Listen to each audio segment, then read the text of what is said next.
Hey everyone, I'm Claire, and this story, it's one I've carried like a stone in my chest for 5 years.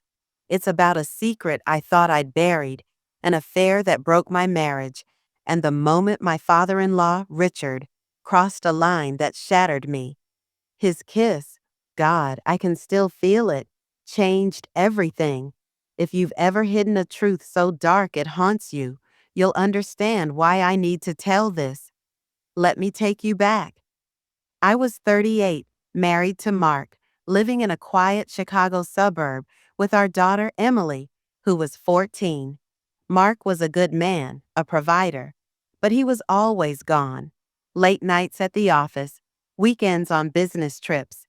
He'd come home, kiss my forehead, and collapse into bed, leaving me invisible. I told myself it was for our family, that his tech job demanded it. But after years of being unseen, I felt like a ghost in my own life. That's when I met James, a co-worker at the marketing firm where I worked part-time. He was charming, attentive, everything Mark wasn't. Our coffee breaks turned into late-night texts, then stolen moments in hotel rooms. For 6 months, I lived a double life, writing every detail in a locked notes app on my phone, every touch, every lie.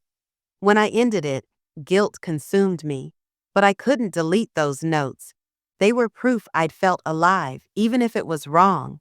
I thought I'd hidden it well. Mark never suspected, and Emily was too busy with school. But Richard, Mark's father, had just moved in with us after his wife passed. He was 60, rugged, with piercing blue eyes that seemed to see through me.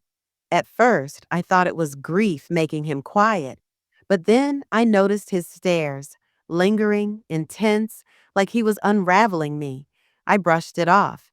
He was family, Mark's dad. I was safe, but secrets don't stay buried. One night, everything unraveled, and it started with a mistake I'll never forgive myself for. I left my phone unlocked, and Richard found it. That's when I realized how dangerous desire could be. Not just mine, it was a humid July evening. Mark was in Seattle for a conference, and Emily was at a sleepover. I was home alone with Richard, something that had started to feel heavy. His presence filled the house, his deep voice, his footsteps, the way he'd watch me over his coffee mug. I told myself I was imagining it, that grief made him seem intense. But that night, I felt his eyes on me, like a predator sizing up prey. I was in the living room, scrolling through my phone, rereading old texts from James. I know it was stupid, but guilt made me cling to those memories. I heard Richard's door creak upstairs, so I locked my phone and set it on the coffee table, heading to the kitchen for wine. I needed something to dull the ache in my chest. When I came back, Richard was on the couch, my phone in his hands. My stomach dropped. "What are you doing?" I asked, my voice sharp. He looked up, his face unreadable. "You left it unlocked, Claire. I saw everything." His voice was low, not angry, but something worse, knowing. "James, huh? Does Mark know?" I froze, my heart hammering. "Give it back," I said, reaching for the phone, but he held it out of reach, his eyes locked on mine. "You're not the woman I thought you were," he said. But there was no judgment, just a strange hunger in his gaze. "Richard, please," I whispered, tears stinging my eyes. "It's over. It was a mistake." He stood, towering over me, and handed me the phone. "Mistakes don't fill pages of notes, Claire. You loved him." His words cut deeper than I expected because they were true. I'd loved James, and Richard saw it. He stepped closer, his breath warm. "I won't tell Mark," he said softly, "but you owe me something." My skin prickled. I should have run, screamed, anything. But I stood there, trapped by his gaze. And that's when I knew this was only the beginning. The next few days were a blur of dread and silence. Richard didn't mention my phone again, but his demeanor changed. He'd linger in the kitchen while I cooked, his eyes tracing my movements, my hands chopping vegetables, my hips as I turned. I felt exposed, like he was peeling back my layers, seeing the woman who'd cheated, who'd craved something forbidden. I hated it, but part of me, God, I'm ashamed to admit it, felt alive under his stare. Mark came home, oblivious as always.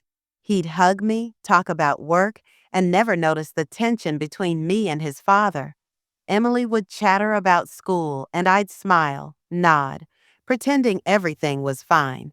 But Richard's presence was a constant weight. At breakfast, he'd brush past me, his hand grazing my back, and I'd flinch, my pulse racing. Was it accidental? I told myself it was, but the heat in his eyes said otherwise. One morning, I was folding laundry in the basement. Richard came down, ostensibly for tools, but he stood too close, watching me.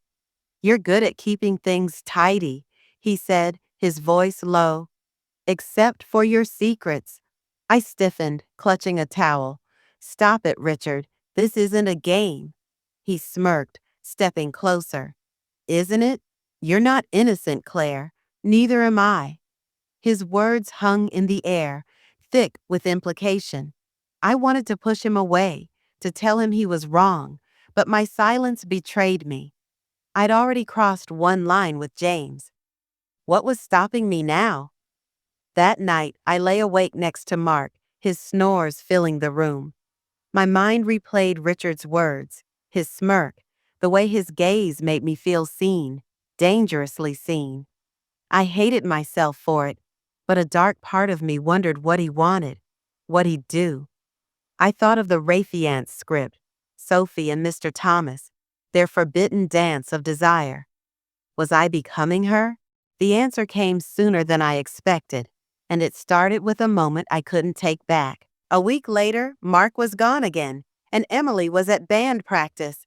The house felt like a pressure cooker, Richard's presence suffocating. I avoided him, staying in my room, but that night I couldn't sleep. I went downstairs for water, the house dark except for the glow of the living room lamp. Richard was there, sitting on the couch, a glass of whiskey in hand. "You're up late," he said, his voice smooth, inviting. I couldn't sleep, I muttered, heading for the kitchen. "Neither could I," he called after me. "Thinking about you keeps me awake." I froze, my hand on the fridge handle. "Don't," I said, but my voice was weak. I should have walked away, but I turned, meeting his gaze. His eyes were dark, hungry, like Mr. Thomas watching Sophie in that script. He stood, crossing the room in 3 strides. "You feel it too, don't you?" he said, so close I could smell the whiskey on his breath. "This pull." "No," I lied, my heart pounding. But my body betrayed me, leaning toward him, drawn to the danger. He reached out, his fingers brushing my cheek. "You're lying, Claire, just like you lied to Mark." His words stung, but his touch burned.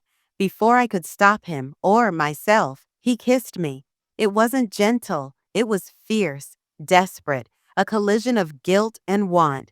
I kissed him back, my hands on his chest, lost in the taboo thrill of it, just like Sophie's surrender. We pulled apart, breathless, my mind screaming. "This is wrong," I whispered, tears falling. "Then why does it feel right?" he said, his voice low, his hand still on my waist. I ran upstairs, locking my door, but the damage was done. His kiss lingered, a mark I couldn't erase, shattering the woman I thought I was. The next morning, I couldn't look at Richard. He acted normal, sipping coffee, reading the paper, but his eyes followed me, a silent reminder of what we'd done. I felt sick, my stomach churning with guilt. I'd cheated on Mark again, this time with his father. The Raffiance script haunted me. Sophie's teasing, Mr. Thomas's dissent. Was this my story now? I threw myself into routine, cleaning, cooking, anything to drown the shame. But every time I passed Richard, my skin tingled, torn between disgust and desire. He didn't push, didn't mention the kiss. But his silence was worse. It was like he knew I'd come back, that I was already his. Emily came home, her laughter filling the house, but it only deepened my self-loathing. She hugged me, oblivious, and I wanted to cry. What kind of mother was I? Mark called, his voice warm, asking about my day. I lied, my voice steady, but inside I was unraveling. That night I confronted Richard in the garage, where he was fixing a shelf. "We can't do this," I said, my voice shaking. "It's sick. You're Mark's father." He set down his hammer, his gaze piercing. "You wanted it, Claire. Don't pretend you didn't." I was weak, I snapped, tears spilling. "I cheated before, but this is unforgivable."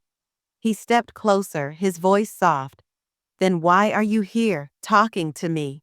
You could have stayed away." I had no answer. The truth was, I was drawn to him, to the danger, just like Sophie was to Mr. Thomas. I hated myself for it, but I couldn't deny it. I left the garage, my heart heavy, knowing the kiss was just the beginning of something I couldn't control. Days later, Mark was still away, and Emily was at a school dance. The house was quiet, the air thick with unspoken tension. I avoided Richard, but he was everywhere, fixing the sink, reading in the living room, his presence a constant pull. I told myself I was stronger, that I'd resist, but my resolve was crumbling. Late that night, I found him in the kitchen, pouring wine. "Join me," he said, holding out a glass. "No," I said, but my feet didn't move. He smiled, that same knowing smirk. "You're fighting it, Claire, but you're losing." "Stop," I whispered, but he was already beside me, his hand on my arm. "Tell me you don't feel it," he said, his voice low, seductive. I wanted to scream, to run, but his touch ignited something I'd buried since James. I thought of Sophie, her bold kiss to Mr. Thomas, claiming responsibility. Was this my version? I kissed him, hard, pouring every ounce of guilt and need into it. We stumbled to the couch, a frenzy of hands and whispers, crossing every line we danced around. It wasn't love. It was punishment, desire, and despair, a mirror of the Raffiant script's raw collision. After, we sat in silence, the weight of our sin crushing us. "This can't happen again," I said, tears streaming. "It will," Richard said, his voice hollow. "We're too far gone." I ran to my room, locking the door, but he was right. I'd fallen too deep, and the shame was no match for the fire he'd woken in me. 2 years later, I'm still picking up the pieces. Richard left a week after that night, claiming he missed his old home in the countryside. Mark believed it, but I saw the truth in Richard's eyes. Guilt, just like mine. We never spoke of it again, but the secret binds us, a wound that won't heal. Mark and I are still together, but it's a lie. I smile, cook, play the wife, but every touch feels hollow. Emily's thriving, heading to college soon, and I pray she never sees the cracks in me. I deleted the Notes app, burned the memories of James, but Richard's kiss lingers, a scar I can't erase. I think of the Raffiant's script, Sophie and Mr. Thomas, their descent into desire and regret. I understand them now, the loneliness, the temptation, the way a moment can redefine you. I'm in therapy, trying to forgive myself, but it's slow. I haven't told Mark, and I don't know if I ever will. The truth might destroy us, but the lie is killing me. If you're watching, don't let a secret consume you. Speak it, face it, even if it hurts. Desire can be a fire, but it burns everything if you let it. Share your story in the comments. Have you faced a forbidden line? Like, subscribe, and let's keep talking. The worst betrayals are the ones we inflict on ourselves.